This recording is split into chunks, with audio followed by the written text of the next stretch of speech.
I really want to feed the UFO. No, that's my cow. Your fault. Okay, but that's amazing. That's like really well done. Teen Alien prototype. I'm sure I've seen that. Space. I'm always up for some space. When there's a few more people in here, by the way, I'll demonstrate the... hold on, I just noticed my camera's a bit off. When a few more people are here, I'll demonstrate the exclusive gate stuff I spoke to Alex about. I now actually understand the exclusive gate stuff. This is nice. I like this. It's missing a timeline bar. And I can still use the imp, which is... Yeah, it was hilarious, Zen Berg, because I went and I asked Matt, who's kind of king of gadgets, and I was like, Matt, how does the exclusive gate work? And he was like, I don't know. Go ask Alex. He was the one who programmed it, because the exclusive gate was the last gadget we added to Dreams, like the last fully new gadget we added to Dreams. We made some minor tweaks and stuff after that. February 2018. Yeah, that long ago. And so I cornered Alex and I was like, what the hell does the exclusive gate gadget do? And when I spoke to him, he was like, I'm not really sure. And we had to go back. Like, he knew what it was made for, but like he didn't remember all the nuances of it. So we went back and we looked at the code and we looked at the emails and we double checked like the weird nuances of it. Because obviously there's like explanation in more info and stuff, but there is some weirdness to it. I might actually just go straight to that now, actually. No, give it a while, actually. We've only just crossed my normal stream start time. I'll do it in 20 minutes or so. I really like this. I really, really like this. Yeah, well, it's... Especially with refined behavior in such a big system, it's hard to know. Because, like... My stories makes it sound like no one knows what it does.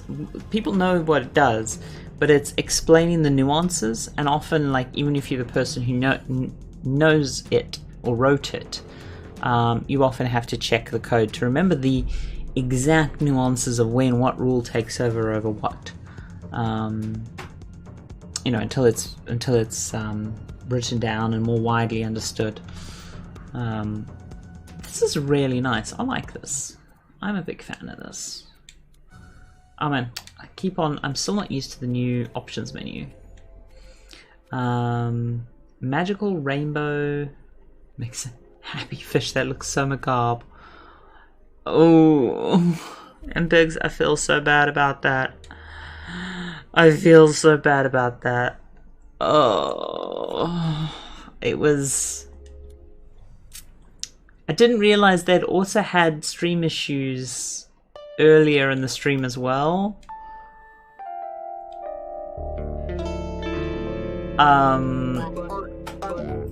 So what happened? Okay, I'll give you the exact what happened. Is at work, I've been working on Twitch stuff, and I was watching the Media Molecule stream on my second screen while I was doing other stuff, and I was checking server stuff. And then what happened was they were close to wrapping up, and I was about to leave the office because I had friends around for board games, so I was leaving the office a bit early. And I was thinking to myself, if the stream's wrapping up, I don't know if my stream is going to start hosting Keld. So I went onto my stream, because I know Keld had started streaming. I went onto my stream, so like twitch.tv/Kamau, and I was hosting currently Media Molecule. And I went into my chat on my stream. But what I failed to realize, because Twitch didn't used to do this is something new. When you're hosting a stream, now the chat on your web page becomes the chat of the stream you're hosting. So So it means like when you're offline, you can, you know how we raid? At the end of a stream, we raid another streamer. Raiding is a new Twitch feature that was added, what, 2 years ago, maybe 3 years ago? But prior to that, all you could do was host, which basically says, when I'm offline, on my channel, stream what this person's broadcasting. And that used to be a really dumb feature, but now it's gotten a lot better. So what I did is I went onto my webpage, twitch.tv/Kamau, and I typed /host Keld, thinking it was going to do that for my channel. But then it sent the command through to the Media Molecule channel, and I have permissions on the Media Molecule channel, and so mid-stream, it redirected it from the live Media Molecule stream onto Keld's stream, sending all 100 or so odd users onto Keld's stream. And I was just like, oh fuck!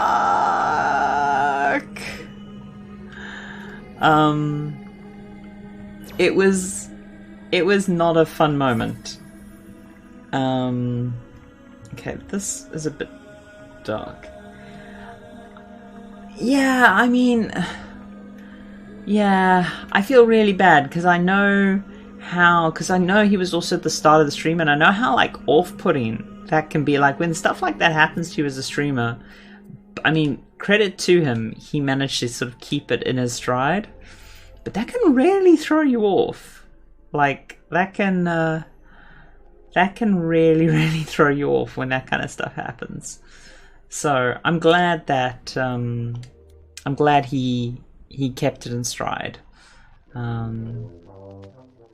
Fragments. But yeah, it was a big derp derp moment. Yeah. I think this is interesting. I like this.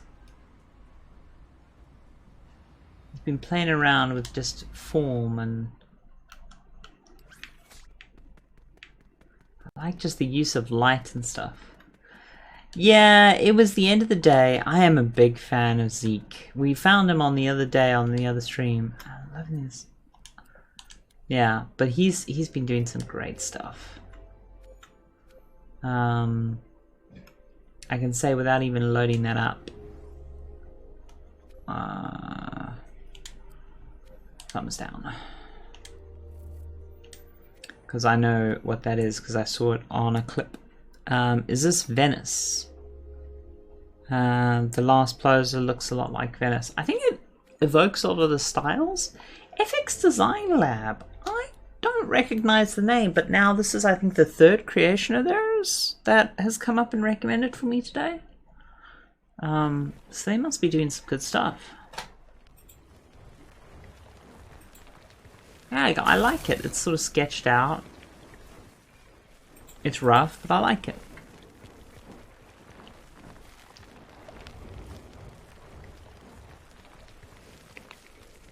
I also love they've got these bits of sound in there as well.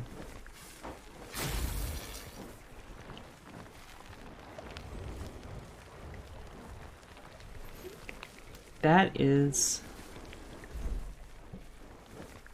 really nice. Execration. Also, your comment on my wonders seems simpler than the other stuff. Go back and add a character. I mean, I saw the new version, by the way, in Bergs, because I started off by poking at Cal's random scene thing, and he's put a bunch of your scenes in, and I really enjoyed the addition of the character, but I also felt like it lost some of its beauty and its simplicity with the addition of the character. Don't get me wrong, I think the character's gorgeous, and I think the scene's still really interesting, but it did mean the character's now like the focus of that scene. I like this. This is calming. This is really nice. Quickie, Vitamin 90. Have they been doing... Oh, Quickies. They've got like a collection of Quickies. Oh, this is exactly... Ooh. Oh, this is really good. Hey, Quietly! How are you doing? This collection of quickies that Vitamin's doing. He's done some really nice. Oh wow, okay, I've already seen that quickie. Pillars of Reflection. So is a Samba bit before the character enters. Okay. I mean, as long as it doesn't go too long. You know, that's the nice thing with these little quickies, is they're immediate. I mean, I have the attention span of goldfish sometimes, but football. Oh, sorry, full ball, not football. 1 versus 1. I'm guessing it's. I'm loving the.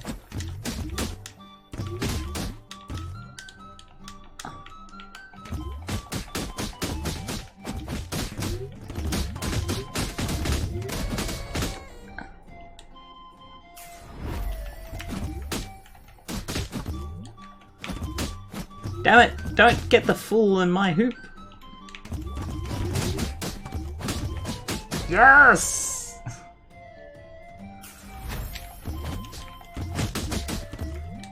Oh my god, this is amazing! They've done a really good job with this. Oh my word, this is so good! Holy fuck, this is good! Oh my word, that is...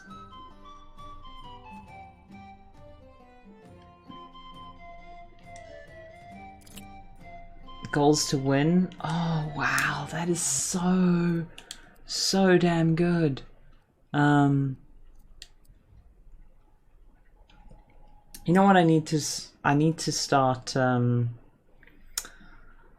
I'm just going to add it to play later for now. I really need to come up with how I want to organize my favorite faves, because that is just so, just the whole package, from the visual, from the feel, from just the fun of it. Oh man, so good. I am 100% on board with that. Okay, let's check out trending for a bit.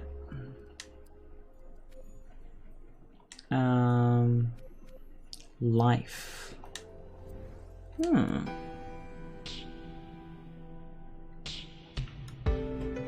See, normally I feel like this would be 100% in my alley, but for some reason it feels a bit too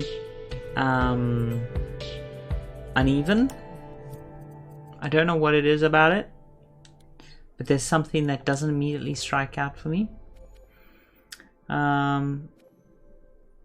Andy's room.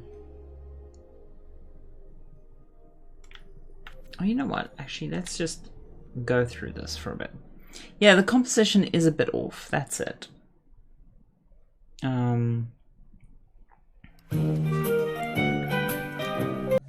Yeah. Nope. 1, 2, 3, 4.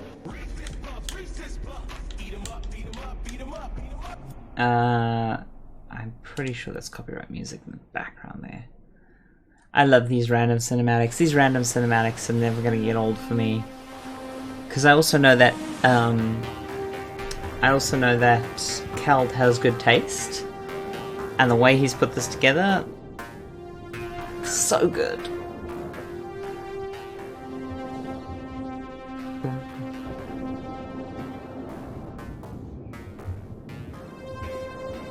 I'm such a fan of this. In fact, let me just actually... Oh wait, I've already liked it. So let's just go next for now.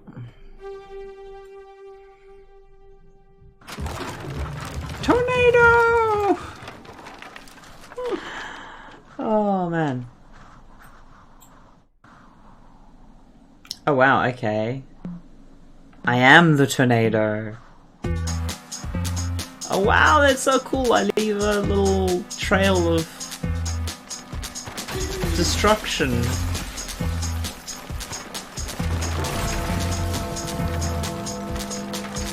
Oh, I'm not ripping up the crops. I was hoping I'd rip up the crops. Ooh, cars. Oh, I want my flying car moment.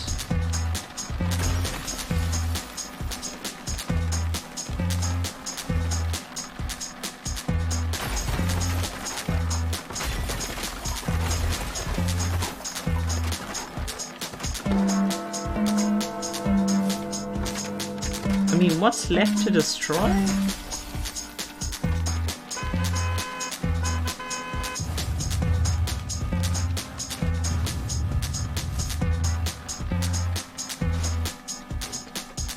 Oh wait, we have to destroy literally everything.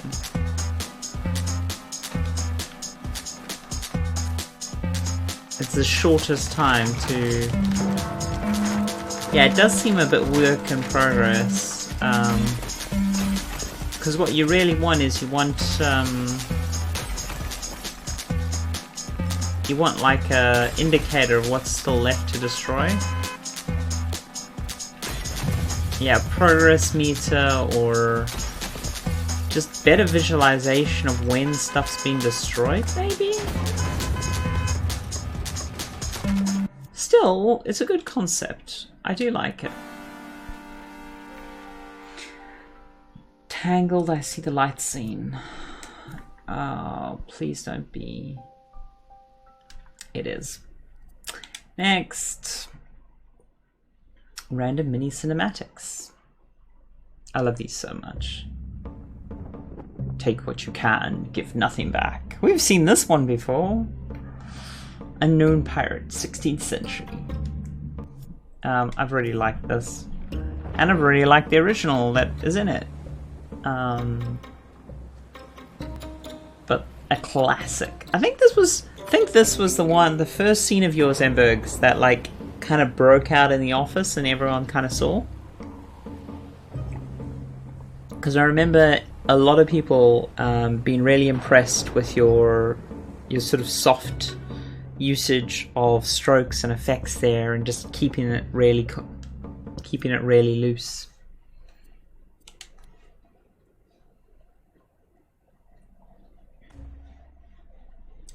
What's next on our surf? Oh, hello, Imp. Oh dear, I feel like I may have hit an edge case. No, just a really long load time. Okay, I don't think I was meant to see that. Oh dear. I don't...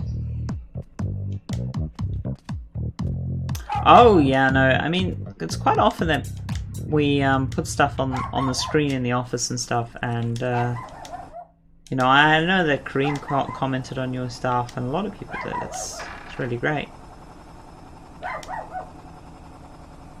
I have to say, I feel like we've been doing it less the last week or so. Maybe that's just because we've been on a whole bunch of other stuff and like where people's focus is.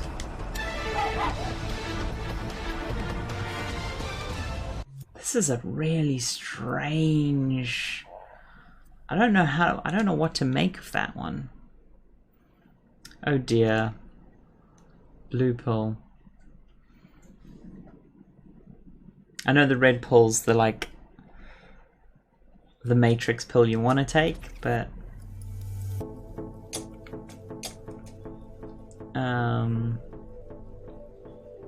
fireball. Oh wow, there's some cool effects on there. Oh damn it, that was... I really don't like the I really don't like it when the camera follows all of that, like follows the ball so closely. Yeah, I'm not a fan of that. I lose sense of the table with that.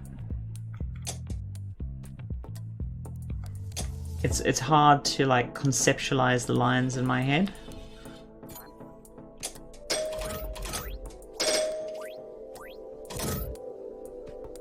But this is a really well made table. Oh, is there maybe a button to... Ah, there we go. That's what I want. Turn off the camera.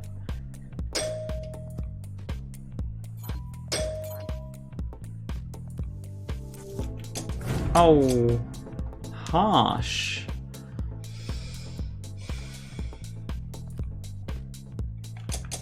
Oof.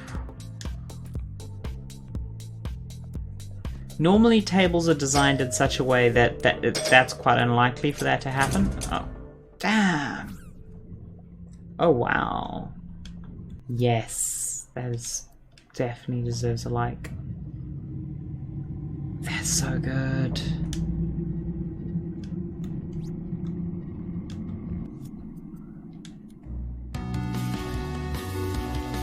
Oh. Fucking Sonic. Quantum Chaos. 2.5 D-scroller with depth of field. Okay.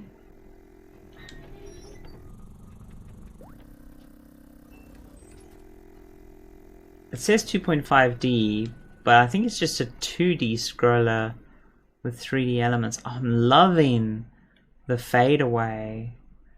That's gorgeous. I'm hating the default puppet. Fucking default puppet, people. Come on. There's so many characters on the Dreamiverse you could have used.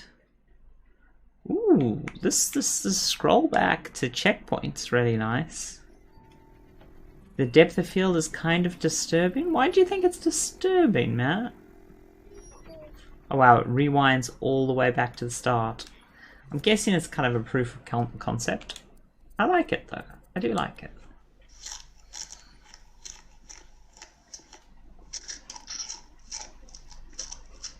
That is Trash Panda? Kind of hurts my eyes. Okay. Hold on, I have to rewind that.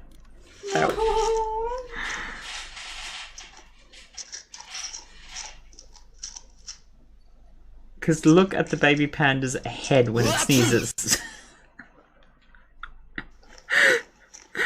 Oh wow, that's so good.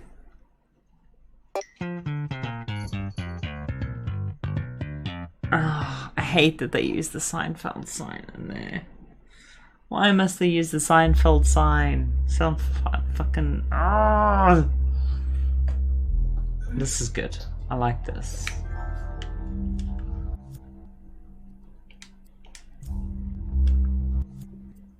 Next.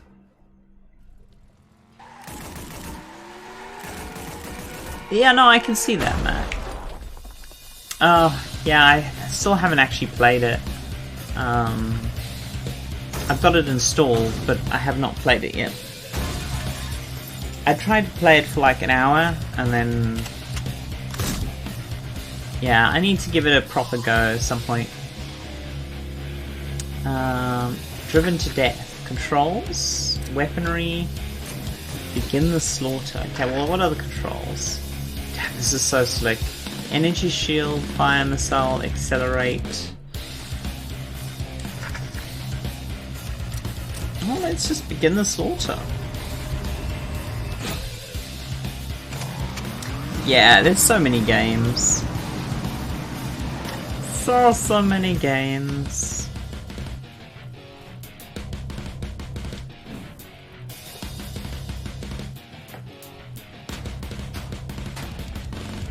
Drive to death! Okay, and you need to make this 2-player. Okay. So getting control, right? Or was that another streamer? Who's doing control again? I mostly know control from graphics talks because they've been doing a whole bunch of graphics talks. So that's where I know control from. I actually know nothing about it as a video game. I just know a bunch about its graphics engine. Sometimes trade papers give you a very skewed view into the games industry. and Man of Mendan. I have not even heard of Man of Mendan Dan. I have not even heard of Man of Mendan Dan. Oh, tongue twisters. This is interesting, but it's going really slow.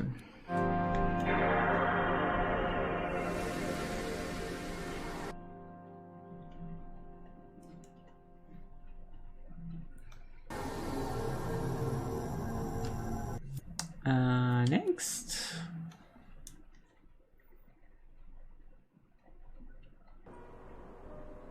Oh, this is pretty.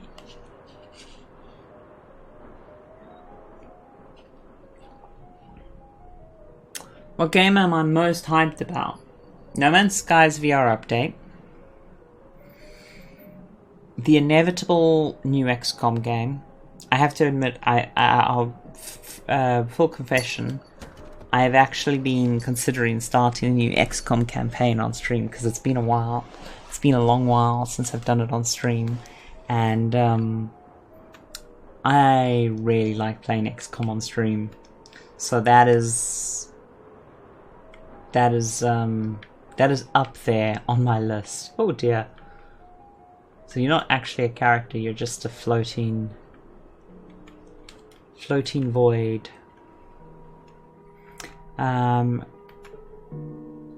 Martini is so good. See him on FB often.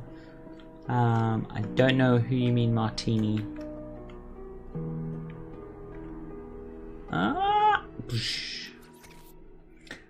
Lightning. Oh, never mind.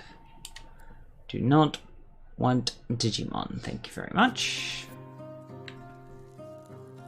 Traveler's Tale. At the base of the cliffs. It's a lot of text. Oh, he made the level. Ah, yes, very good.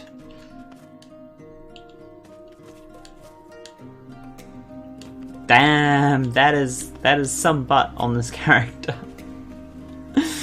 that is a distinct butt.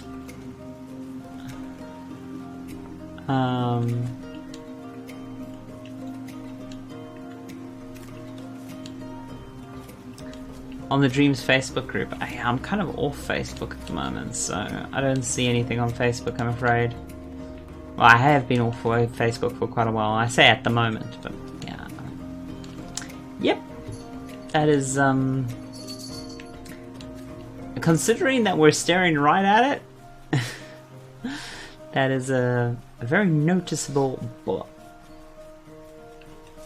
I don't even know what I'm doing at the moment in this game, other than just semi-following signs and running along and trying not to fall into the endless abyss.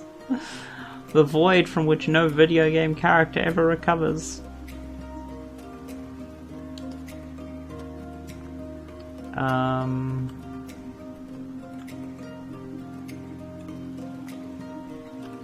Yeah, no, I get that. I really get that. I think it's the hexagon style stones.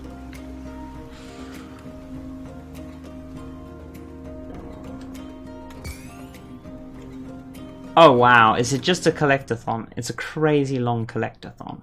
Never mind. No, I'm sure I have thumbs down that.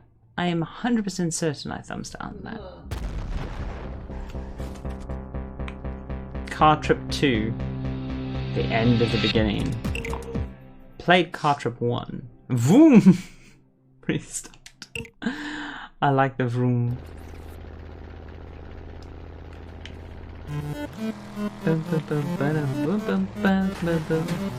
I love this guy's Cartrip 1, man. Cartrip 1 was a trip.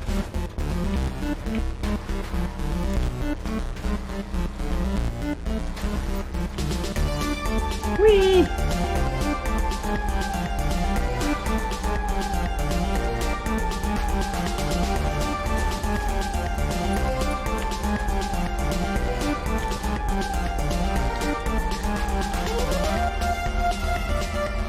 Oh, come on.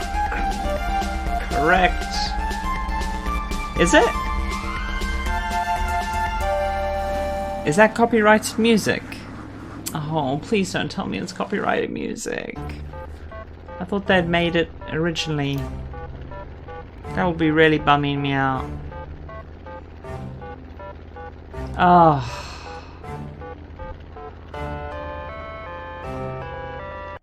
That is so annoying. Oh.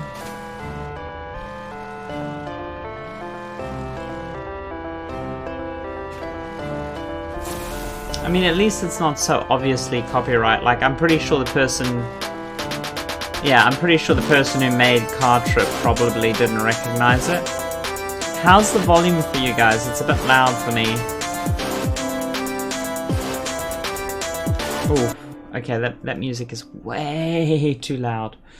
I'm just gonna leave a comment on... Why can I not...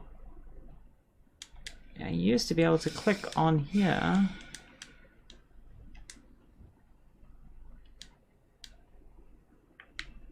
What? What? I'm going to have words with someone if they've broken my autosave screen. They've broken my autosave screen. You're meant to be able to click on here to access the details page. The new options things regressed my autosave screen.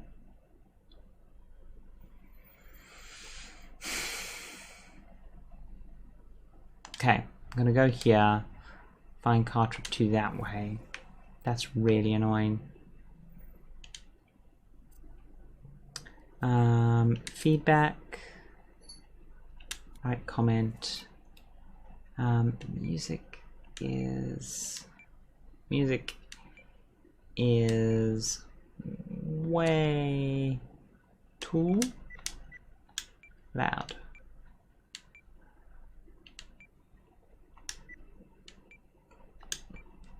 Looks great. Looks great. Cool. And that is feedback. Post. Yeah, I'm a little bit annoyed that the option screen's been busted there, because yeah, you're meant to be able to click on that. But definitely give that a thumbs up. Yeah, it's annoying. It's really, really annoying because, like, we can't, as I say, yeah, okay, I'm not going to talk about that. Right. Oh, what? They made it so that if you push... Claire Brain making notes. Right. With that, I'm going to... Yeah, that's the thing, quietly. It's just... makes me angry. It makes me very angry. Okay, with that though, onto happier things. We were talking about the exclusive gate and how the exclusive gate works and what is it useful for. So first of all, let me actually get the exclusive gate up. And now that I actually know all the details on the exclusive gate, go through. So I'm going to recap some bits that I may have been incorrect about before in the past, or you know, I just can say clearer now because blah. So first of all, exclusive gates all operate in groups based on name, right? So I'm going to call this the Ray group. Okay, and you'll see why in a sec. So exclusive gate has a gate input. Okay, so this is the value coming into it. And if this input has any non-zero value coming in on it, it'll open the gate, right? It'll want to open the gate. If the there we go. If the gate is open, the active signal is fired, right?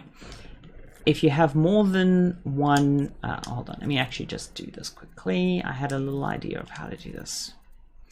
So I'm just going to get a laser scope. And I'm just going to point the laser scope. Point the laser scope down. And we're just going to get a microchip as well, so we can put this logic together.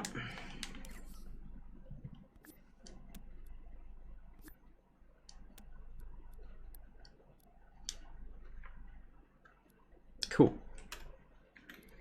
Man, do not want you to default to that. Thank you. Thank you. No, give me that. There we go. Remember your position and remember your position. Thank you. Right, so if we arrange, hit something, hit distance. Okay. So, hey Zacron, 5-note melody from didn't think it was copyright. Yeah, there's a lot of arrangements that are copyrighted. You've got to be quite careful with those. Okay, so how this works, Brunk, is when this gate, when this oh dear, when this comes close, like that, it'll trigger, right? And it'll fire open and all that jazz. And what we're going to do with that is we're going to just have a little modes, sculpt. Just going to have a little sphere. I'm going to make it red. Okay.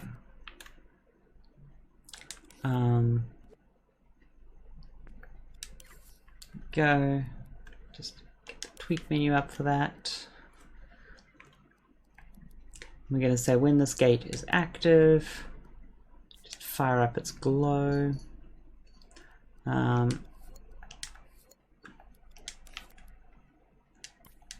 and we're going to just group those two bits together. Made another game aside from the Apocalypse Adventure. Nice. So that'll just be a little indicator, right? So now, when you move that, oh dear, we just need to tweak that a little bit so it's not crazy strong. There we go, like that. So now, when this gets, oh, thank you for the sub, Derp, much appreciated. Okay, that's a little crazy. Let's just go into here. Let's just tweak that there. This should be, there we go, modulate. That's what I wanted. Right, much appreciated. Okay, so as this comes in, you'll see it'll turn on like this, right? But now, if we have more than one, what'll happen is whichever one does first, right? So now here's the main reason why the exclusive gate was designed in the first place is when you emit things, this allows you to emit like a shit ton of things and to only have one of them trigger. So it's quite good for auto-targeting systems, a lot of selection systems, things like that. But how is the priority determined? And that's where we get into the little details of this. First of all, this priority number here is what rules all, right? If that goes down by one, let's just do a quick... Why is the reset gate not... oh shit, okay, sorry, brains.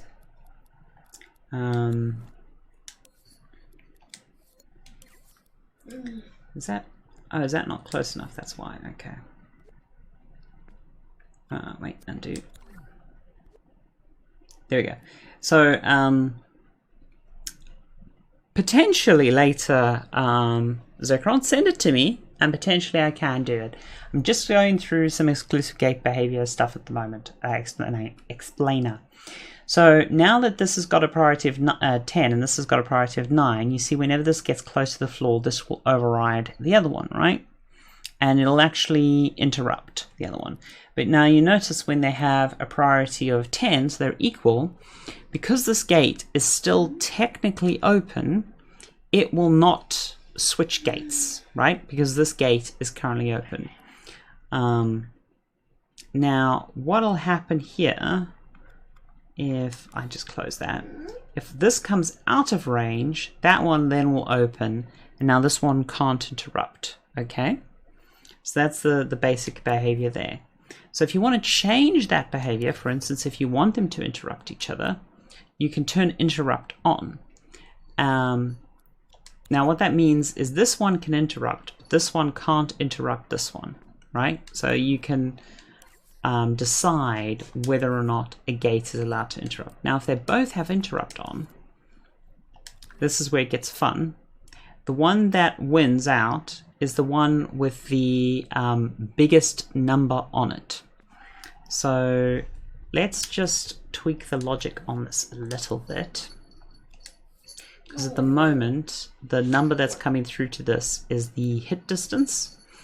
So if we just get a calculator and we do a multiplied by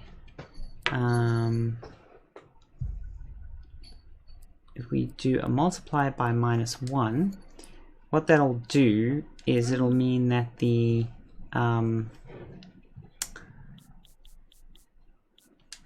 this comes in here, this comes in here, and then it comes in there. Right. Multiply by -1 is not actually going to work because of motherfucking because it's going to be negative, so that won't actually open the gate. So what we will actually want to do instead is we want to use a minus instead of a multiply. And that's a good question. Oh yeah, it does it to the 0 to 1 range. Okay, so in which case we want to make it we want to make this into a 1. Actually, I can do this now. Haha! I'm so glad this change got added in. And then this one can be, so we just switch the Y over to this, right? Okay, so now what that'll mean is the one that is closest to the floor wins, right? Which makes more sense logically as you follow it. Okay, so with interrupt turn on, what this means is whichever one is closest to the floor will win. And this gets really interesting when, for instance, if we make this group movable, okay, actually, yeah, we make it movable and we go into here, we go into its collision properties and we make it bouncy. Actually make it really bouncy.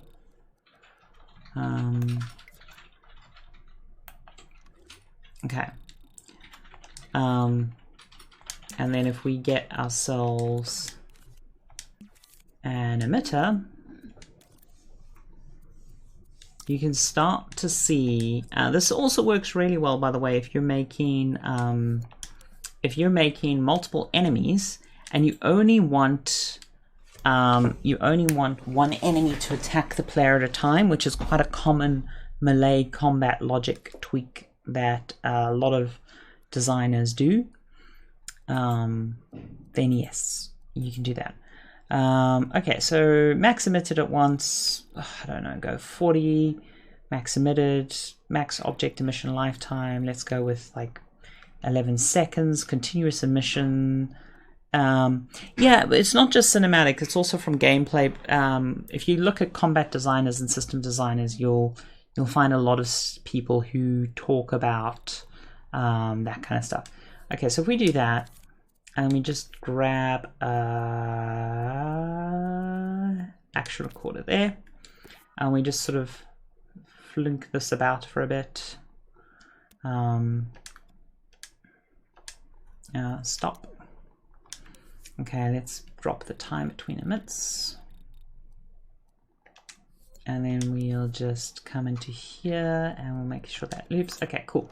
So now what you'll see is despite all my emissions, there's only ever one ball highlighted. You see? Sometimes it'll be the ball that's on top of another ball or whatever. But we can actually improve that behavior slightly if we go into... Why is it not letting me... Oh wait, that's right. Just disable that for a sec. If we go into here,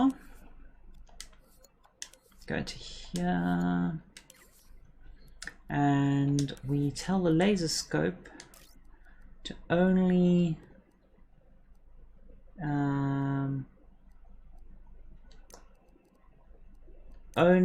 collide with scenery.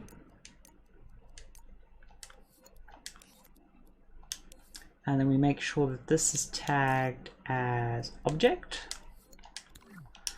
And this is tagged as scenery.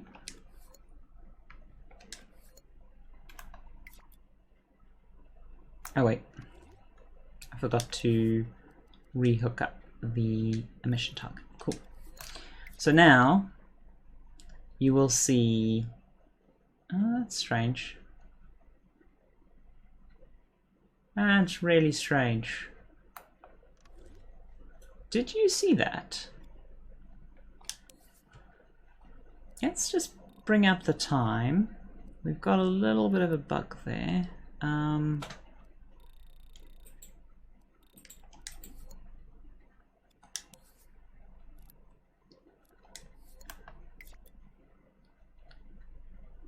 Why is... Okay, hold on.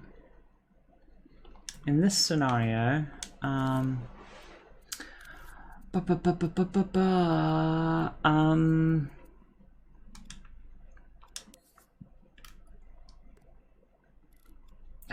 always forget this is an annoying thing about emitted objects, is it's a pain in the bloody neck to... Okay, let's just delete that for a sec. I just want to go back to the simple use case. Okay, there it's switching correctly as you expect. No, hold on. We got this set onto automatic reset mode and interrupt is allowed. Oh, that's probably it. Yeah, you're probably right. The laser scope's probably spinning. So let's just make the laser scope world space. That's probably it. I mean,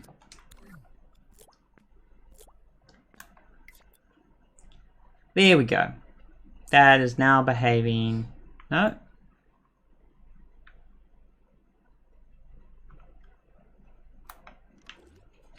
Wait a minute. The one closest to the ground should be the one that's... Motherfucker. I did not expect this laser scope example to make my life complicated.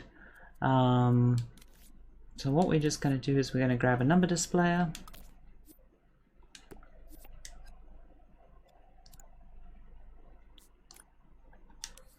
I'm going to make sure that this is in the scene.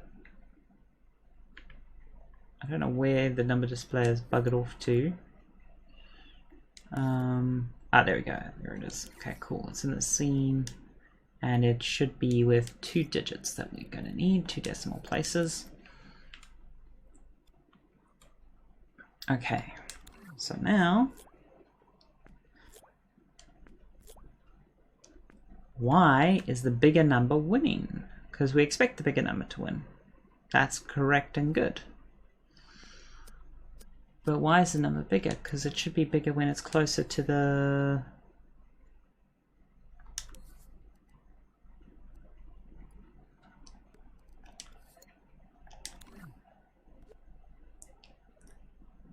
That's correct. Oh, right. Never mind. I am an idiot. We need to make sure that it is actually... it's a really simple bug. We need to just make sure that this is... when it actually hits something, we need to power that. Okay. That will do me. Okay. Well, we don't need a longer scope, we just need to have a bit of detection. But yeah, so the way this becomes useful is, as you can see, there's only ever one ball lit up at a time, right?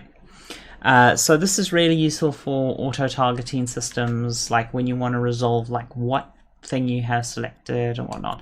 And so that's the sort of default behavior of the exclusive gate. Now, as I said, the interrupt, if you turn that off, then you cannot interrupt an open gate, right? Interrupt has to be on for you to be able to interrupt an open gate. Now, by default, the gate reset mode is automatic. How is the laser still being activated when it was not hitting something? So what was happening there was I was passing the laser distance into a calculator, and when it wasn't hitting anything, it was passing a value of 0 into here, and then 1 minus 0 is 1, so it was winning. So I just now need to put a thing in here to disable this calculator when it's not hitting anything. This was a simple glitch. Okay. Right, so priority is king. Remember, priority wins across all. Now, when you have reset mode automatic, close gate does bugger all when you're doing reset mode automatic. When you do reset mode manual, then what close gate gives you is it gives you the ability to control when the gate is closed after a signal. So for example, if we do manual there and we turn off actually leave interrupt on. No, turn off interrupt, sorry. I need to turn off interrupt to show this example. I need to delete these guys, and I need to make the bounce on this even crazier. Yeah, 100% bounce. Okay, so then I also need to make the bounce of this super crazy. Okay, I think I might even need to go above 100%. Okay, take that higher. Okay, so there you see when the gate's on manual, this is where it gets kind of interesting.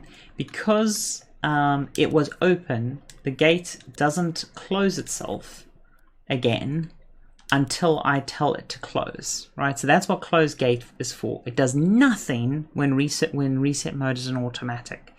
When reset mode is in manual, it closes the gate. So that's how that works. The Q, I'm trying to remember what Q does. We did go through it in the code, and I might have to just go back to the tweet to remind myself.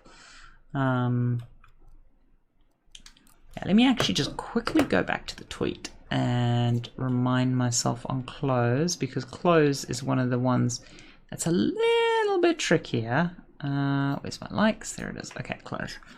Open link, new tab. 1 second. It's just so much easier to answer this with the oh fuck, I hate Twitter's new interface. There we go.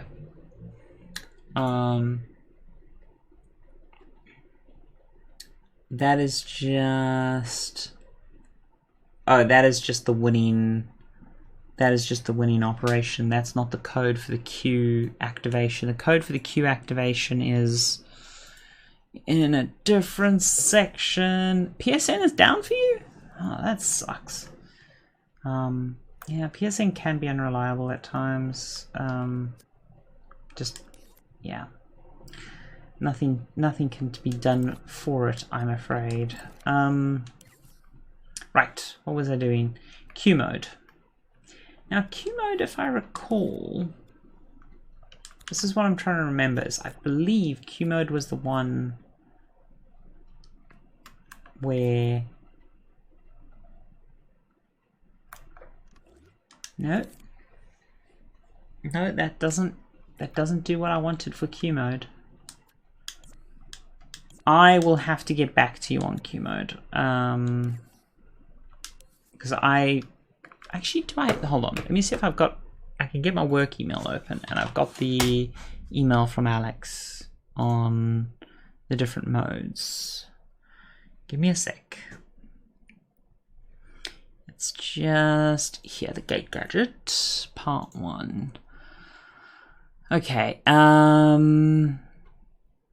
a priority system and a queuing system. So let me introduce you to the gate. Focus below. Sorry, just going through. Okay, so the last option there, the reset mode, is for when the gate closes. So when it resets to a closed state, right? The default is automatic. So whenever it goes to 0, it closes again. And so automatic just happens by itself, and close gate does nothing. In Q mode, if any gate wants to open but can't because someone else is open, the gate will remember it wants to open and start pulsing to show it's waiting patiently. As soon as it gets the chance, it'll open. If many gates are queuing, they will open in priority order.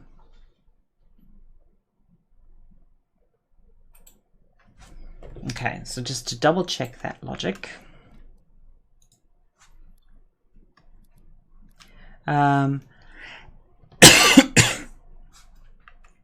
Yeah, no, so Steve Big Guns uses the exclusive gate a lot for his auto-targeting systems. Right, so what happens here with the queue system... Okay, what I'm going to do just very quickly is I'm going to get this gate, and I'm just going to rename this into a separate group called slider. Okay. I'm going to rename this into a separate gate called slider. Let's just get a logic. Okay, first of all, that's what I was worried about. Let's grab it out of that group. There we go. Let's get another gate here. Let's get a microchip. There it is. Brains. Get microchip open. Shove this on here. And we are going to grab a slider. Value slider. Gate input.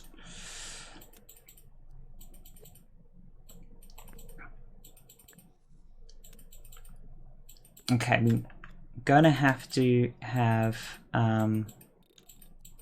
time running for this. Okay, cool, it's in queue mode.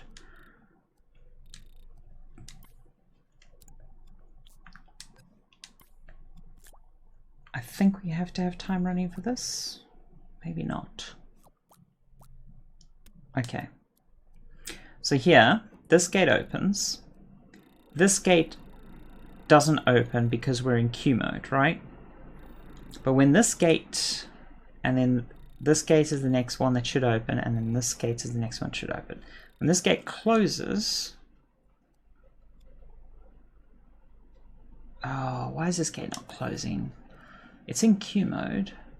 Oh, we have to manually close the gate in queue mode. Okay, so let's just go through that quickly there. What we're going to do is we're going to add a little button.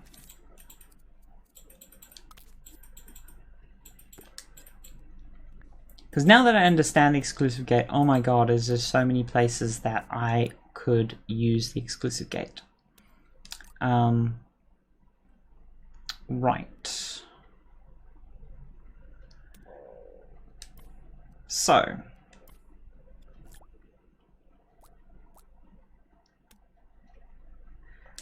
Here we go. Oh wait, that's gonna annoy me no end. Give me a sec. Right, this opens that gate. You see that gate's open, right? They're in queue mode. But then this gate wants to open, then this gate wants to open, then this gate wants to open. If I close that gate, this gate opens. If I close this gate, oh wait, why is that gate not closing? Oh, because it still has priority, right?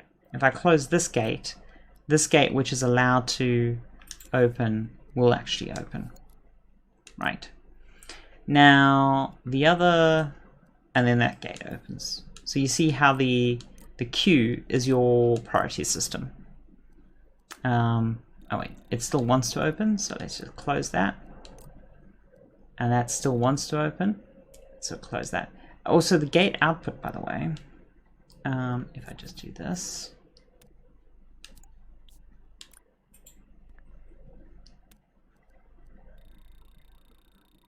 You see the gate output? Even though the gate is at 0.4 there, even though the gate is open, it's still passing through the last value. So it doesn't freeze the value, which is a little bit confusing there. But it's one of those things. So close that. Then this gate wants to open. Oh, by the way, these gates are identical in priority, and then this gate closes. So you see how that works. So closing is not working if, so to go back to the very basics of the gate, the very basics before we go over anything. Okay, a gate wants to open if the gate input value is non-zero. If ever the gate input value is above 0, it wants to open. Sorry, I shouldn't say non-zero. If the gate input is above 0, it wants to open.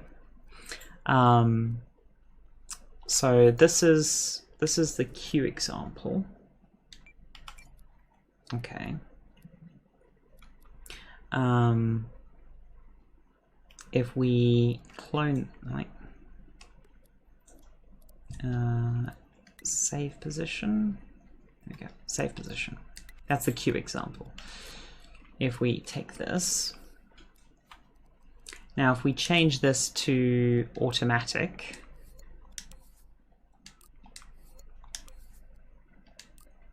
which is the simpler version. Okay, just change this to auto. And what I'm actually going to have to do is I'm just going to have to make my life easier.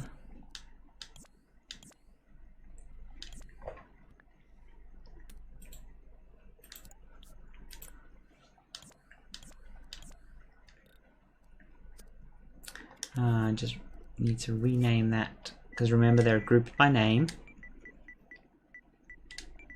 So the word closing the gate isn't actually the best word. In code it's called reset. But we renamed it to close gate because depending on how you want to think about it, it is reset or it is close gate. But so in automatic mode, close gate doesn't do shit. So in automatic mode, we don't need the switches because it doesn't do anything, right? Automatic mode, see that is 4. The moment this gate has a higher value, oh shit, sorry. This is auto, let me just rename this. Actually, no, don't rename that. Let's just copy it again. And I'm going to rename this to auto plus interrupt. plus interrupt.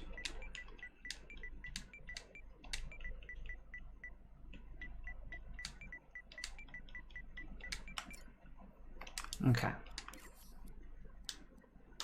So delete that, delete that, delete that, delete that, delete, delete, delete, delete, delete. Okay. So we rename that to auto int. Okay. Right. So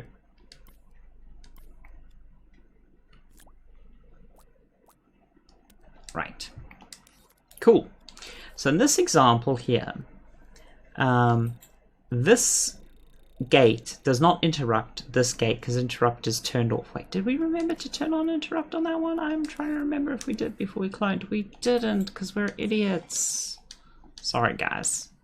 Claire Brain is having a moment. Turn on interrupt there.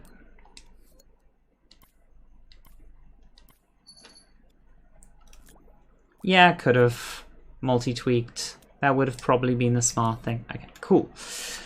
Right, in this case here, gate 6 is open and it wants to stay open, right? And it's not going to close, automatic, right? But if we drop this down to 0, then gate 1 takes over because it was the highest priority.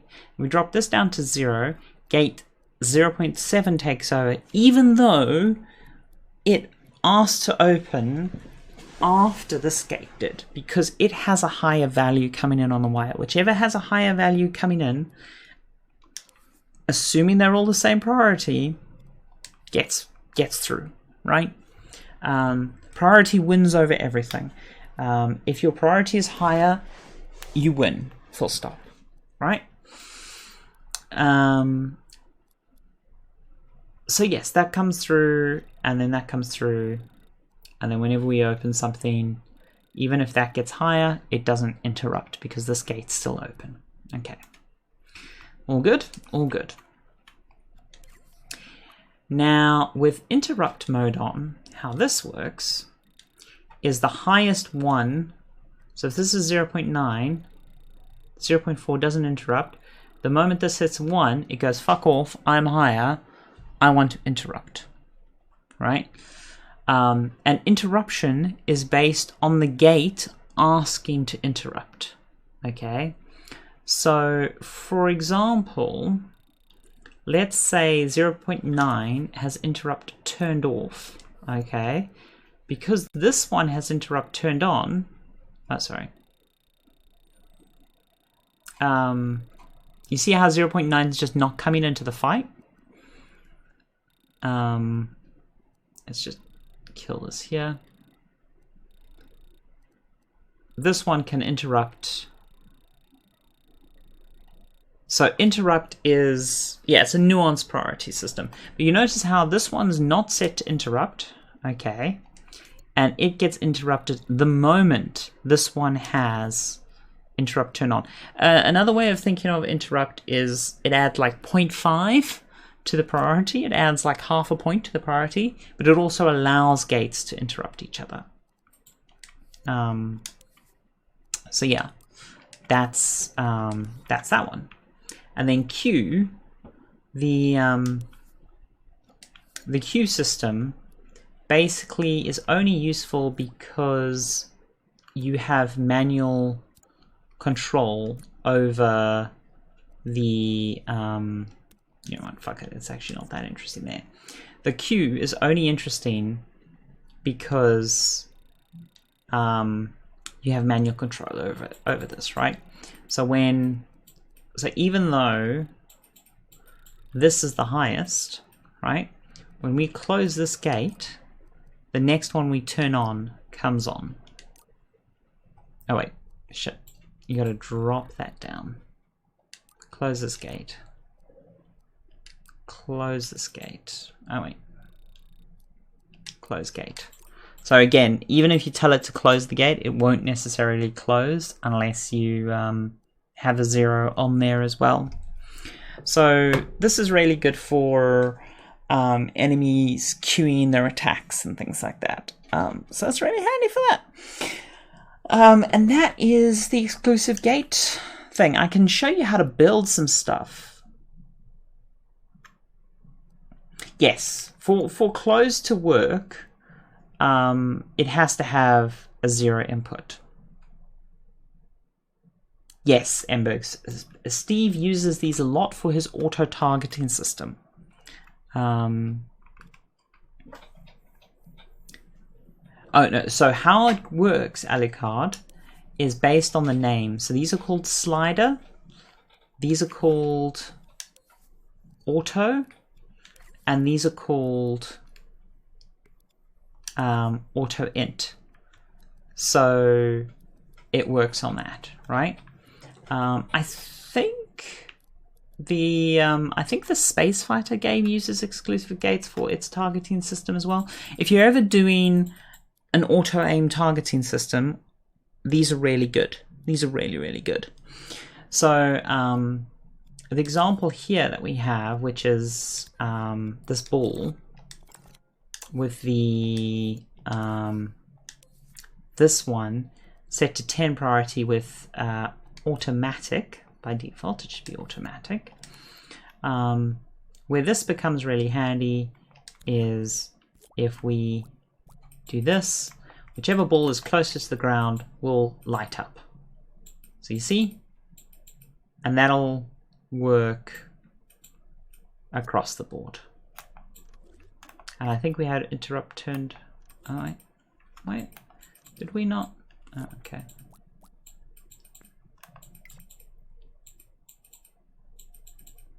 So yeah.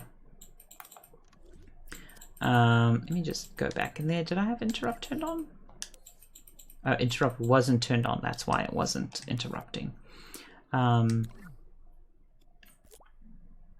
Yeah, the ball's super wonky. I think it's because I made the group collidable. So if I turn off the group as movable, actually no, you need to make the group movable. Why is that ball so wonky? That's what I want to know.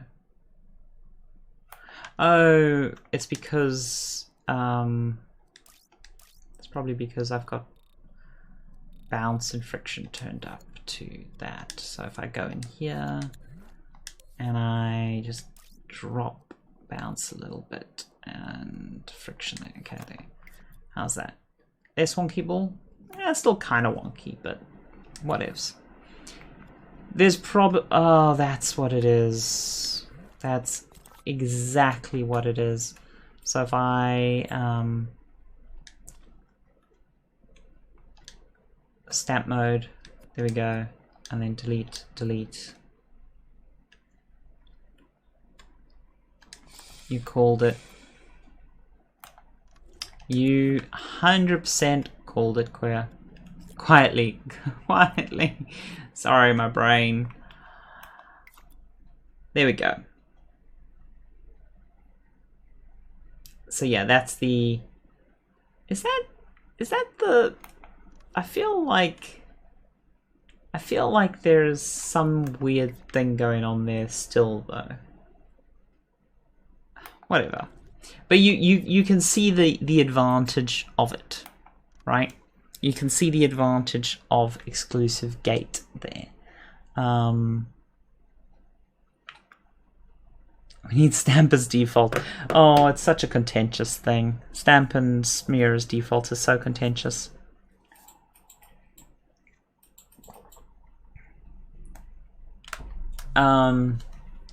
So there's been work done on Dreams that's not been released. There's a whole thing there. QA and all this jazz. Don't worry, it's still being worked on. It's still being worked on. Okay, so that is exclusive gates. Are there any questions about exclusive gates before we move on?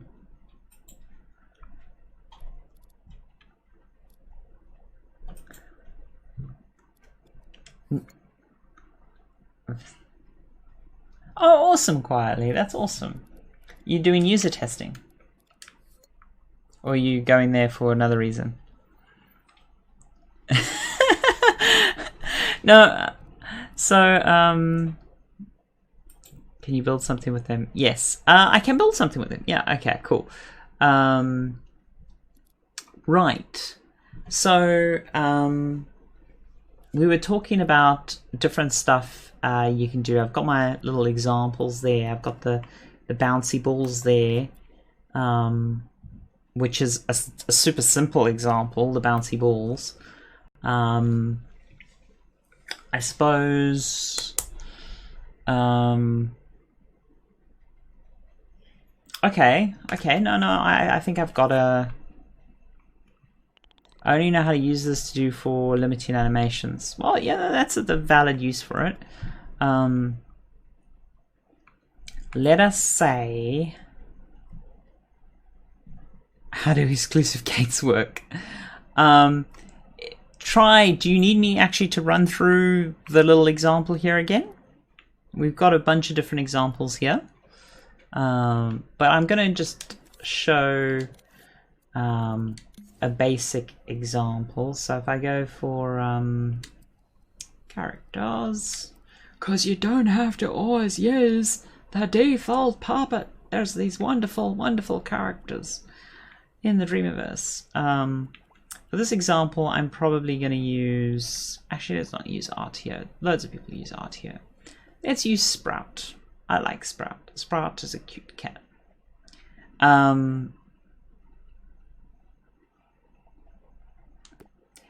So quietly, please stop talking about the smear stamp thing.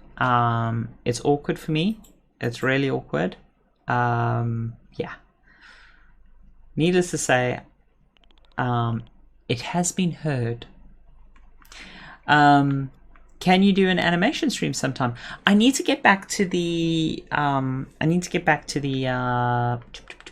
the music video we were making. Right. So here's what we're gonna do. Right. This lovely little kitty here has a bunch of behavior.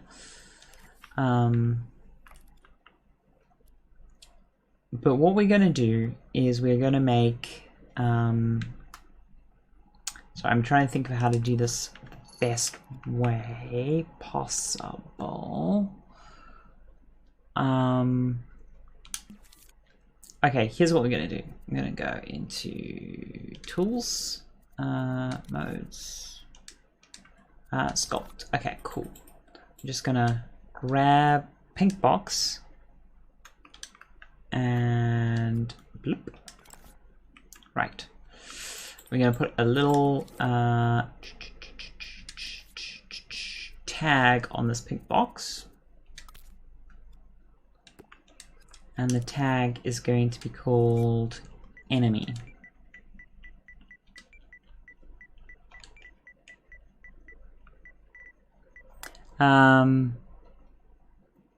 Sprout can swipe both paws at the front at the same time and defy gravity.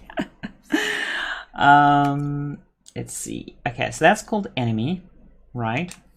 And then on Sprout, we're going to put a sensor, a trigger zone, which we're going to make quite big.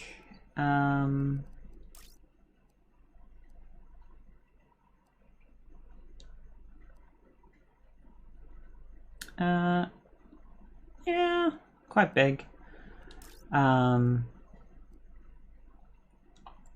Right. So, yeah, that works.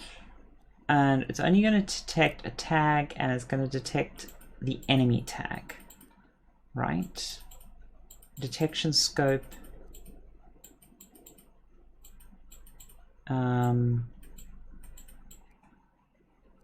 Here. Right. Not here. Okay, cool. Detection scope here. And detected. Awesome. Consider players. We don't need to. Okay, cool. So then on here, we are going to put an exclusive gate.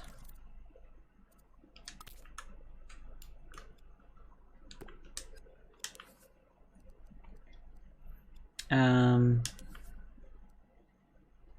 output. I'm sure there was a...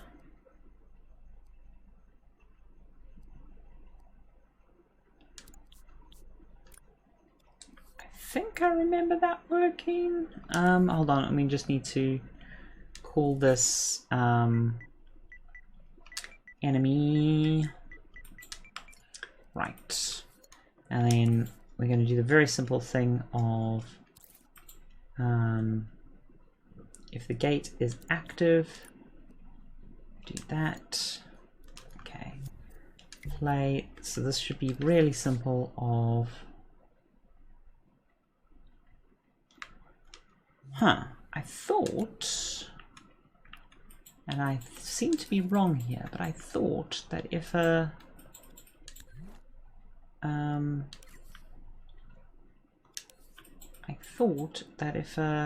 does it not detect? Ah, there we go. Everywhere. Fantastic. Now we just need to come in here. We need to do that by a multiply.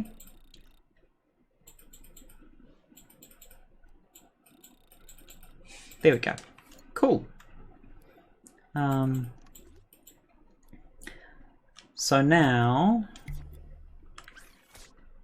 when Sprout moves, what did I just tweak? I changed the wire mode from modulate to multiply, so that when a signal goes in there, it multiplies the current value of the tweak. Oh, scope, sorry, yeah, I forgot that I had it set to tag only in the thing. I forgot that that's a group thing. Okay, so now when we walk closely to that thing, it turns on, right? But now this is where it gets interesting. Let us say that we have a bunch of these little doohickeys around, right? So we've got these two right next to each other.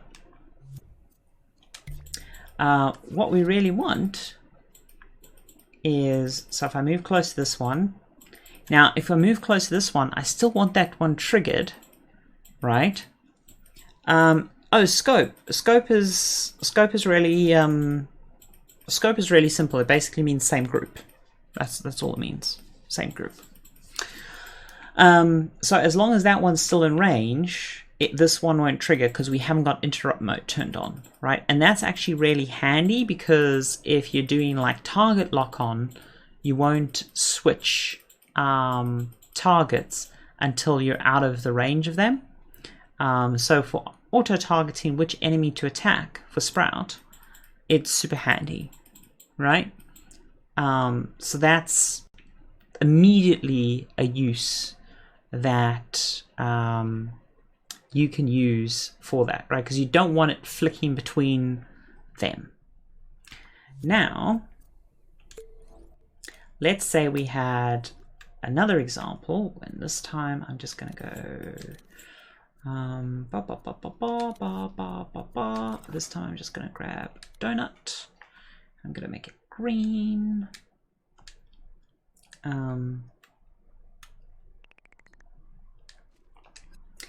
And I'm going to reuse the same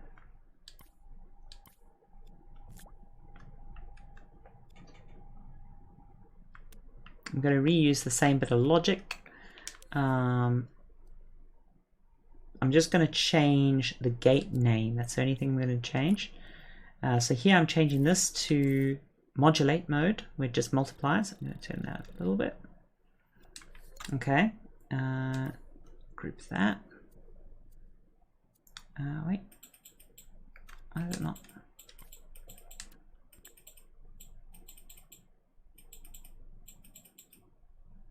There we go.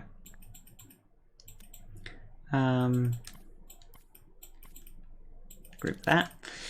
And all I need to do to make it not the enemy is I'm going to just rename this to the food group. Right, and this is going to be allowed to interrupt. Okay, and you'll see the different you'll see the different behavior that this affords. So the other interesting thing with the auto-targeting thing, by the way, is, which I'll show in a sec. So here, this will interrupt whichever is, at the moment,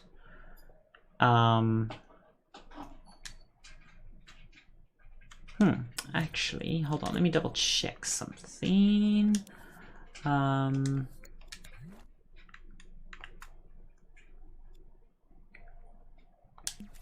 Let me double check something. Gadgets. Number displayer.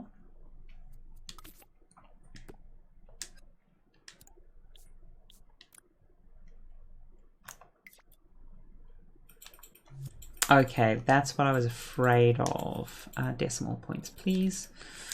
So the tag.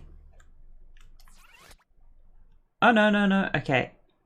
Okay, so for that to work correctly, we just need to make a slight change to the trigger zone, which is we need to make it so the zone size is quite small, but then the zone fall off is quite big, and that way we'll get more nuanced numbers from it. Right. Then that'll behave as we expect. Okay, so now you notice as we get closer to a particular food, even though the other ones are in range, the closer one will take over, right?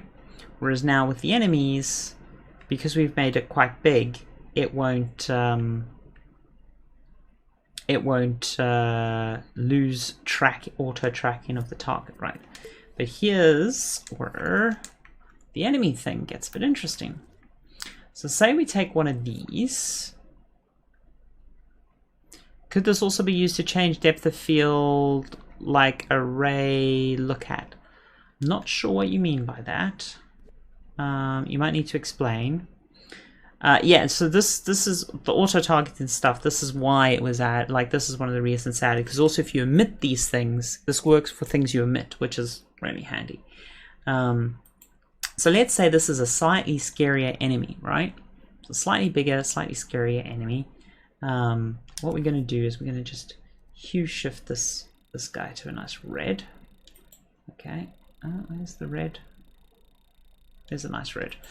Right. So let's say that you want this enemy to be a higher priority. So they're now priority 11 because they're a really scary enemy. And so what this means is you will lock on to this because it is a higher priority. So the other way to just... So if you've got like a big bad, or you've got something that's more important than the other things, you know your player's going to be able to auto-target the thing that is more important. And yeah, as I say, with the interruptions, you can do this stuff. And yeah, there's some cool stuff you could do with the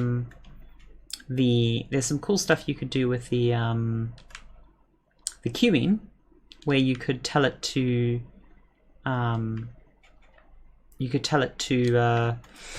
like if you wanted to like fire off different animations. Okay, so let's do an example of where queuing is really handy. Okay, so let's just get ourselves another block here. So we've got another block. Let's say that we have a little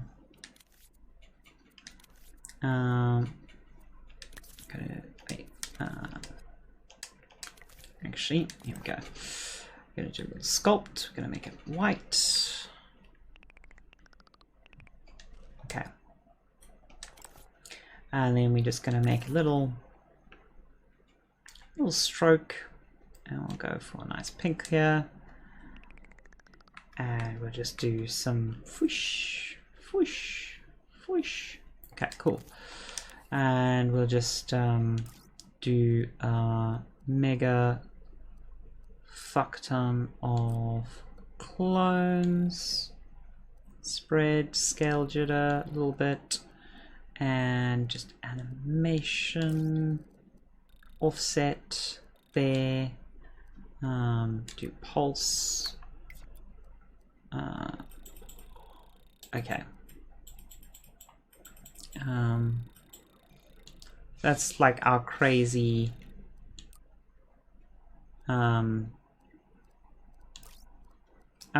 little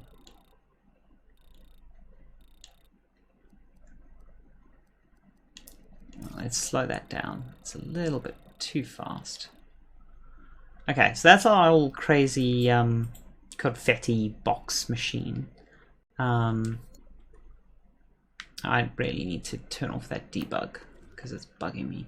Do we remember which food we put that? There it is. Cool.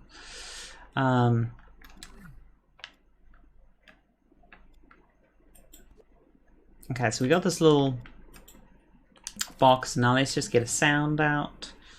So now if we go for a sound effect and let's go for gameplay. I want to use a not MM one if I can. See if someone's done a not MM one. You know what? Let me go for newest, where people haven't copied sounds. Just need a little comedy sound pack. Oh dear.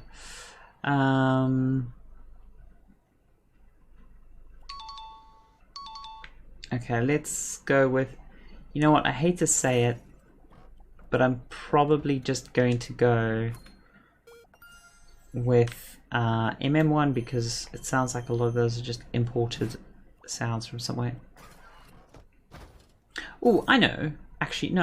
I know exactly what I need to do. If I reset and I look for doorbell, because I know Keld recorded his doorbell.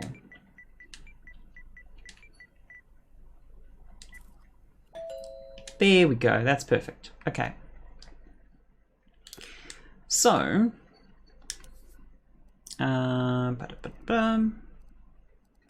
output envelope is plain. Right. Let's get gadgets. Okay, so here we're going to use microchip to keep everything clean. And we're going to use an exclusive gate, of course, because that's what the whole point of this tutorial is. Okay. And then we're just going to grab a grab sensor. Fantastic. Sense grab, grabbed, hovered, imp stretch. Okay, grabbed. Okay, and that's going to go into the gate. And this is going to be the grab gate. Yeah, confetti doorbell. That's exactly what it is. This is going to be the grab gate. We're going to be putting this on a queue system. Right. And let's just get a little timeline. So this is really useful for effect. I'll go through here. Okay. So let's play the doorbell there.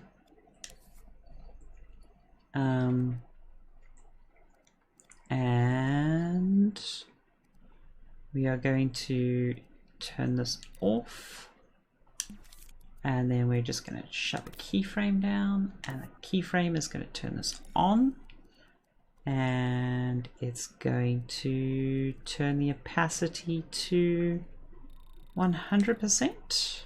Okay, stop recording, turn opacity down to 0.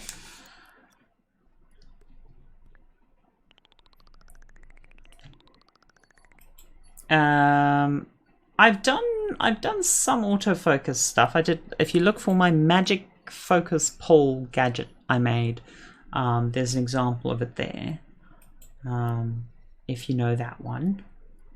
A lot of them are sort of custom logic and bits and bobs. But, okay, so let me bring that in there, bring that in there, and we'll just make this ease in for a bit, ease out for a bit. I just do a bit of a keyframe fade there, a bit of a keyframe fade there. And one other thing we need to do with this keyframe, just so it's a bit more obvious, is we'll just dial up the glow a bit, because we like dialing up the glow. Right, okay. So now that all of that is done, right, we've got our effect. Now when this timeline is finished on end trigger, then we will close the gate. Okay. Group. Okay. So now that that's made,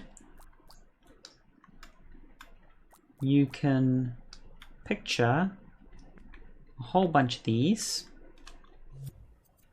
Go play. Oh. Oh. I screwed up. I screwed up. I did not hook up the timeline to play when the gate is active.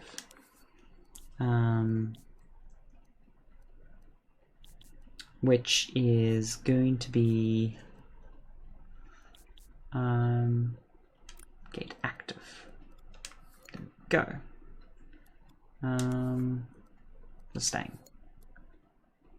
And that is also going to be on end trigger we are going to have to reset the playhead, which we do with well, if we just do loop for now, that should be fine. Actually, no, if we do loop, the on-end trigger won't fire, will it? Fuck it, just do that. Okay, cool. That should work. Thank goodness I don't have that doorbell.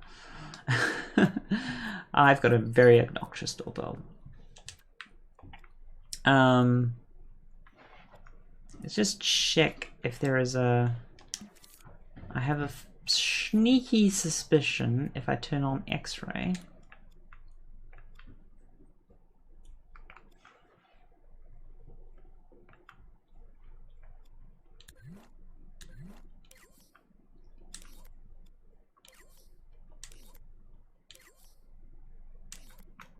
I'm just checking. I don't think so.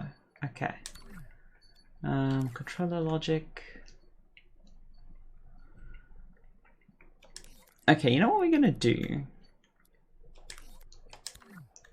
is, oh, first of all, let's turn off X-ray because it's really distracting. For now, we're just going to disable the poor kitty so we can see this example.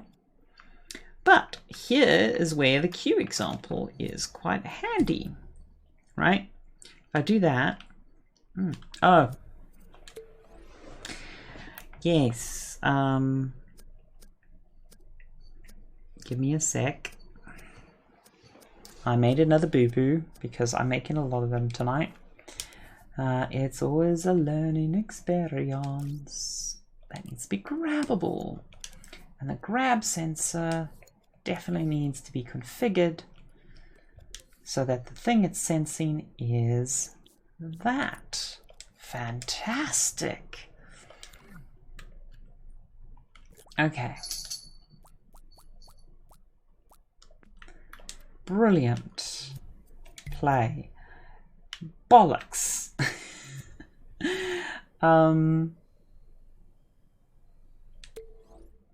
Do you know what? I'm going to actually just make my life easier, grab all of this stuff, and just bring it.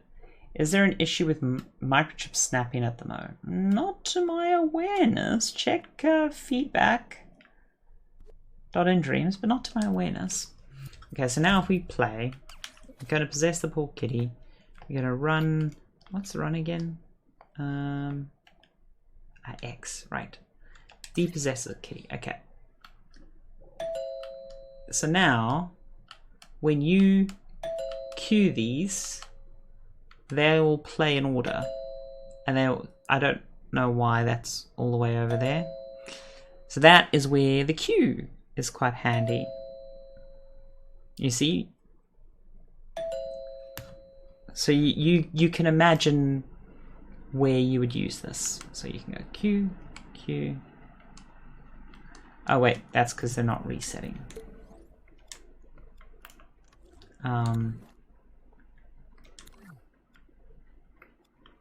Yeah, I forgot to group the splishy zone with it, the confetti zone.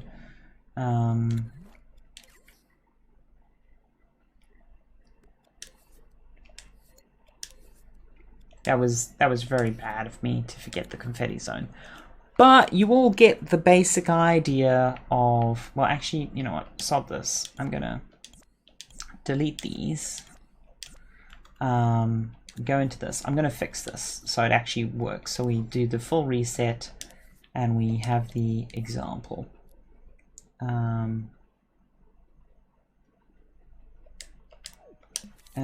we... Guides, preview invisibility off, thank you.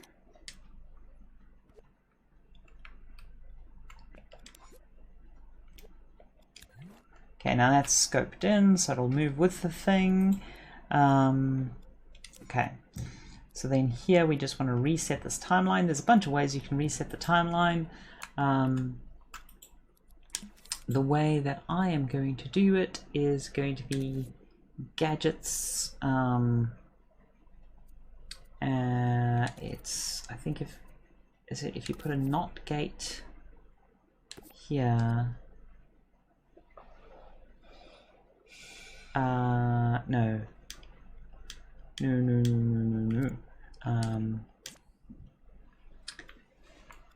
It'll be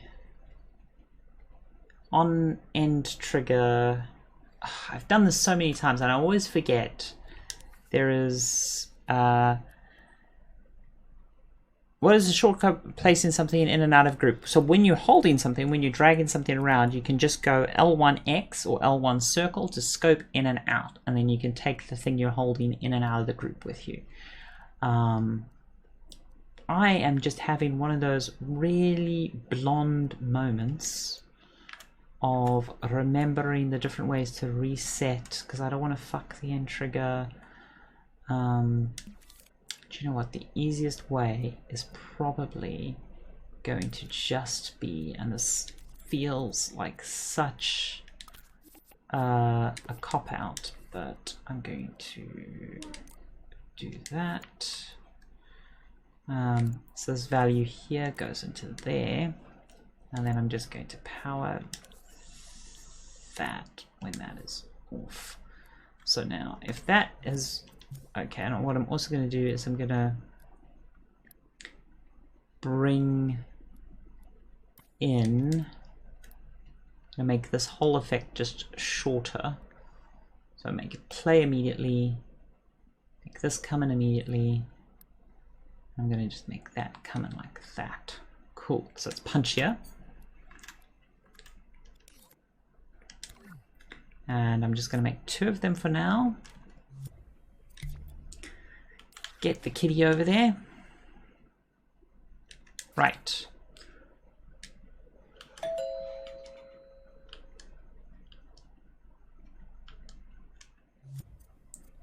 Edit. So now Y. The gate's still open. Why is the gate still open? Because it didn't fire the end trigger. It must have fired the end trigger.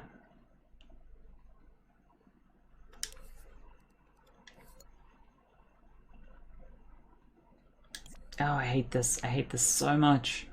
Oh, hold on. There's a simple way. If this is not active,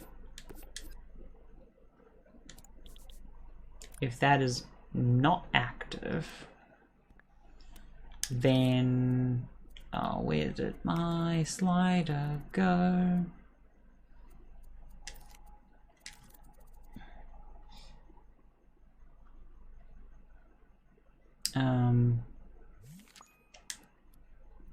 If this is not active, then take this value slider. That's not what I want. What I want is, no, not you either. What I want is turn that down. Go into the playhead position, which you have to do this way, which is always something that confuses me. And then power that into oh, excuse me, that. Right, so that should reset that timeline.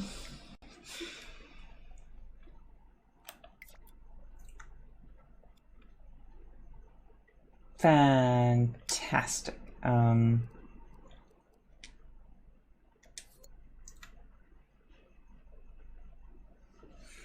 Why is that not resetting?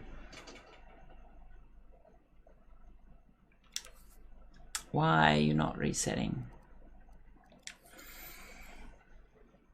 Oh, because this hasn't fired. Okay, so let's just shove a button in here for now.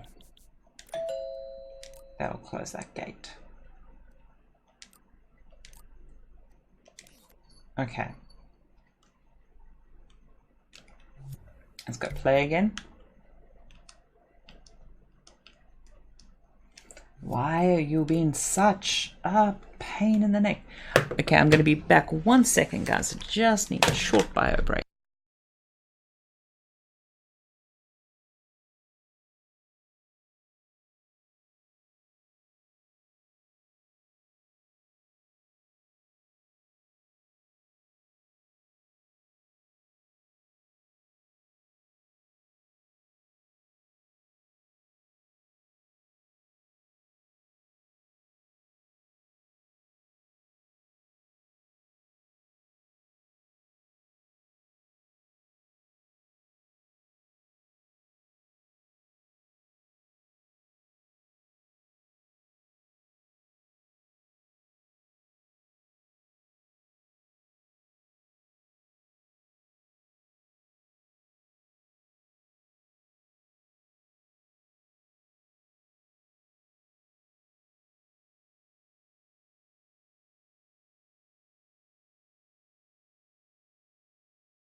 Okay, so there's a few different. The thing that's annoying me is, and for now, I am going to just disable the kitty, just so we've got quicker testing on this. The thing that is annoying me is this is a thing I have done so many fucking times, and every single time I do it, it annoys me anew. But it's a very simple act of just resetting a timeline, which always does me in. I think if I just set it to play once, okay, I think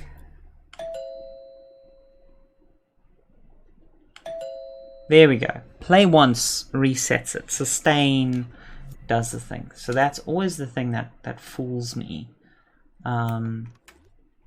So here we go. So now we can sort of show off the basic example, which is with the queue mode, you can do things where you make sure they don't step on each other. And obviously you can always do interrupt. See? So that is the cube. So to run through from the start, so that's going to be running for a while because we clicked on quite a few things there. And the nice thing though about the way this works is if I do this, this, this, and then this one won't fire twice because you can only queue up one gate opening. So that's the other nice thing is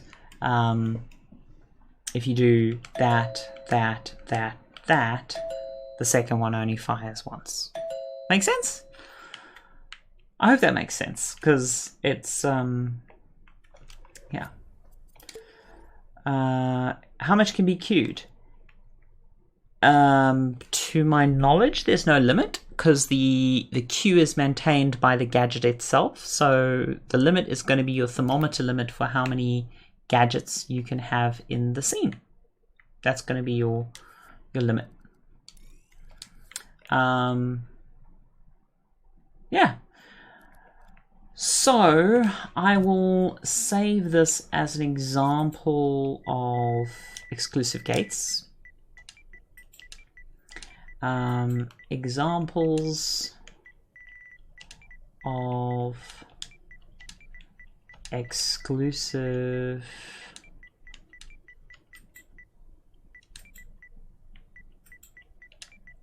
gate.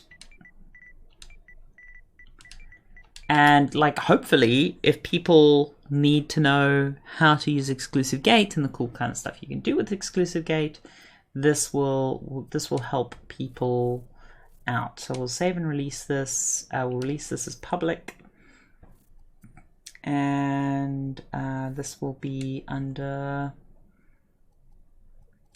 Really, it's more of a showcase. Expo, and it's going to be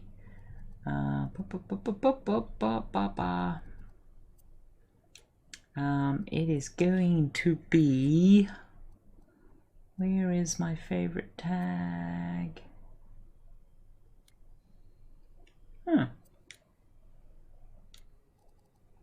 Where is that tag gone?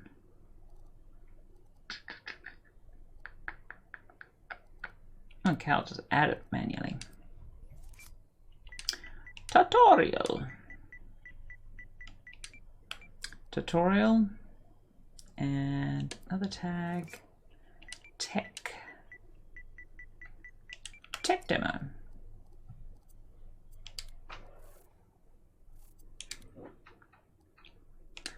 There we go. And hopefully some of you find that useful when looking at gadgets. I hope that's useful to someone. Now, someone was saying about checking out a level. Oh, we're doing another level up. Oh, we hit 50.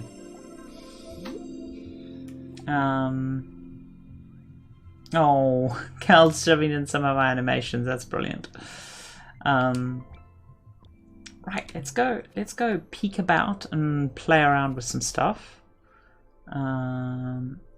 What did the chicken say? Are you talking to me? You talking to me, man?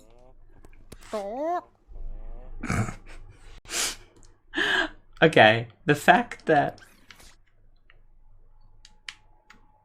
it doesn't have an ending. Oh, that's so sad. It's so good. It just needs a doorway gadget. Oh, that was so close to perfect. It's so close to perfect. FX Design Lab again. Full credits.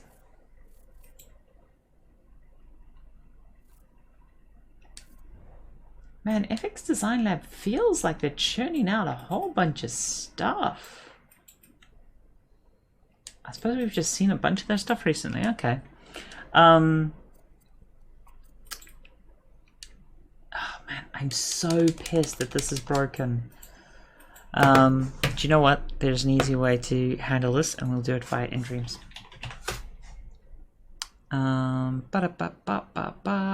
Live creation.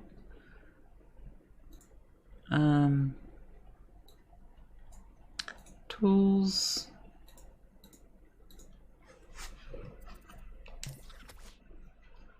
Run connection test. There we go. I am connected. So why my profile? Why are you not showing tools? You know that I'm in. Hold on. Exit creation. Play creation. Are you talking to me? Current activities unknown. Why is the current activity unknown? Exit creation.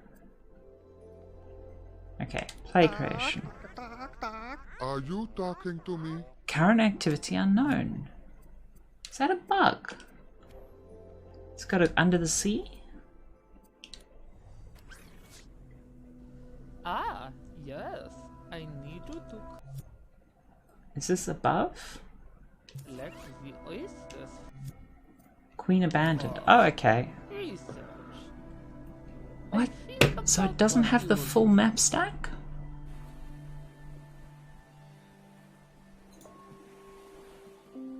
It's showing the scene. Sorry, I'm gonna stop talking shop for a second.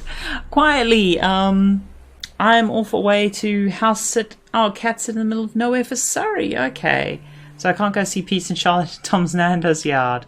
No, night night. Take care.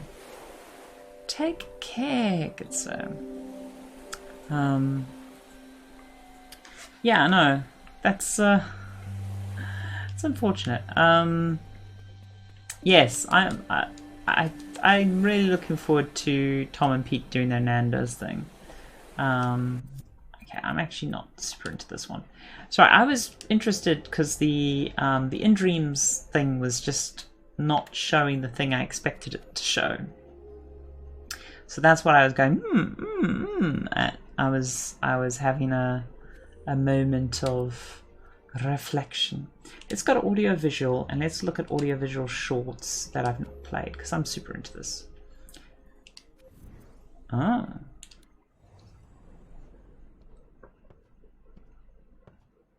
Oh, someone's made the streaming setup.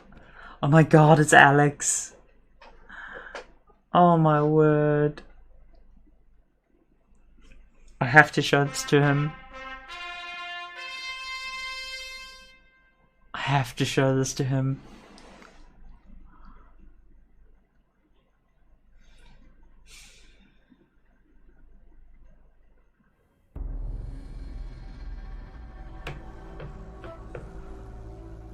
Oh my word.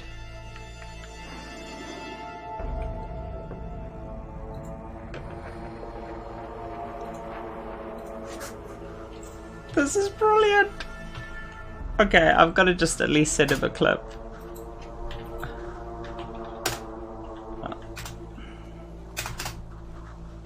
Okay, so I just had to drop a stream marker and so I knew to capture this later. Because I'm gonna just send this to him.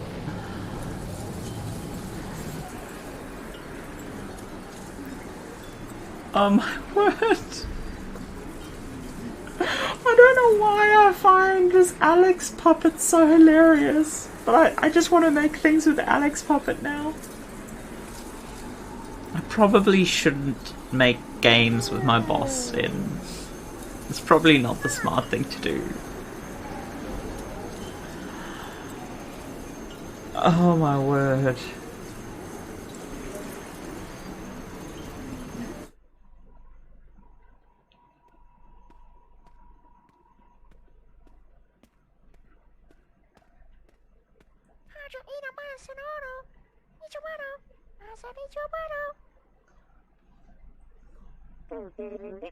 Affirmative.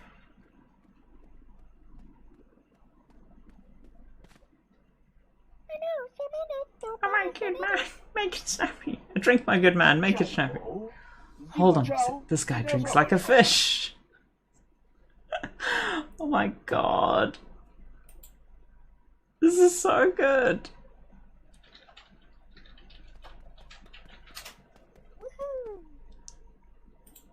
2 minutes later. Oh my god, is this going to be the Media Molecule song? 1, 2, 3, 4. I am a man. You can't see it because my face is in the way. Hold on. Hold on, hold on, hold on. Got dreams on my mind. Drunk Alex. I've got dreams.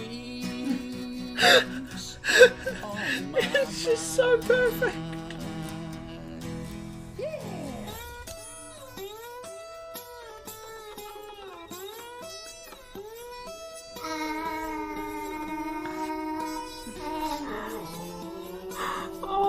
word.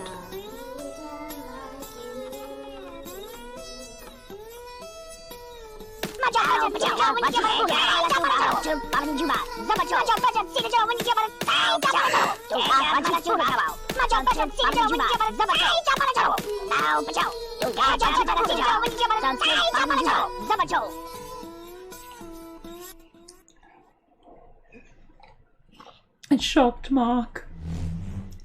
Oh no.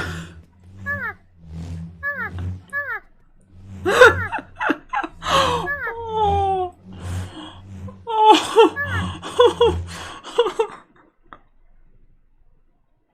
Ouch, ouch, ouch, ouch, ouch, ouch, ouch, ouch, ouch, ouch.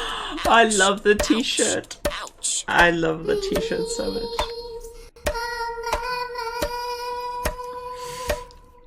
Oh my word, that's just... It's too good. Oh no, it doesn't loop, does it? Please don't tell me it loops.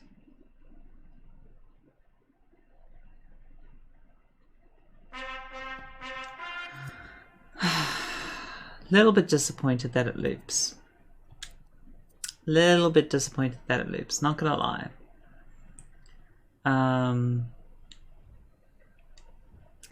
Oh wow, so that is... Wow, that is so good though. I have to show that. Dreamsphere. That's so good. Ghostly Plunder. How are we doing for time? 22:40. Okay. Wondering if I should do some sculpting maybe. I don't know how I feel about that. Galaxy Express takes off. Megalopolis.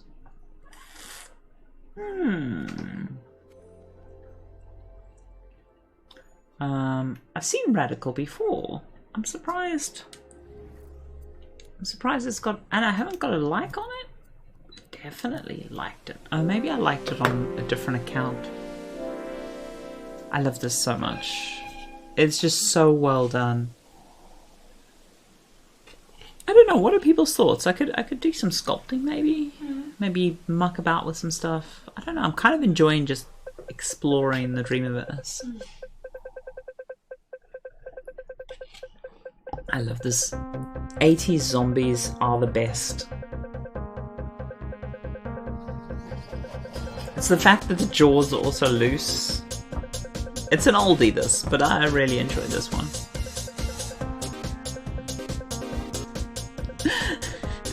There's just something inherently awesome about it.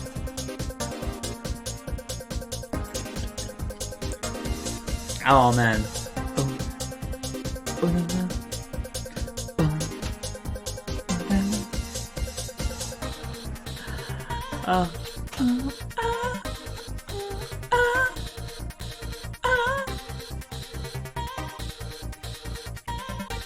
So well done.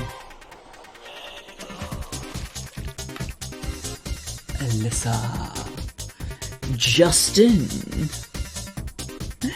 Aaron, and Ashley, Stacy. Wait for it.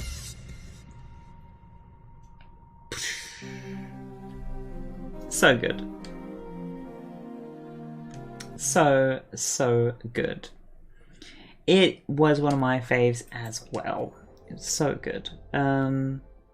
Raven, Goddess of War and Death. I don't think I've seen this one.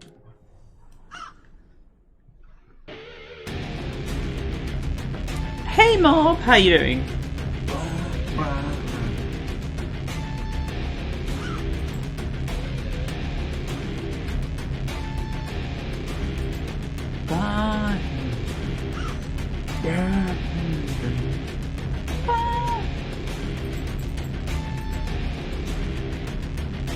Please tell me that it has an exit.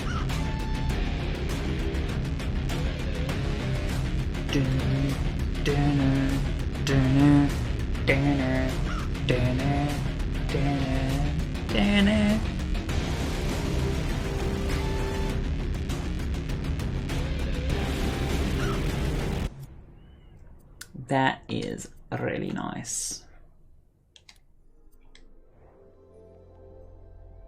Pillars of Creation. Optimistic. Bam, bam, bam, bam, bam, bam.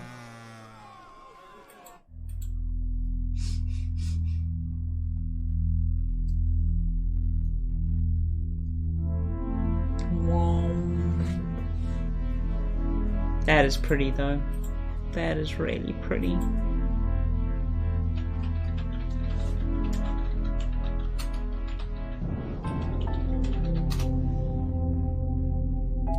Why this one still messes with you?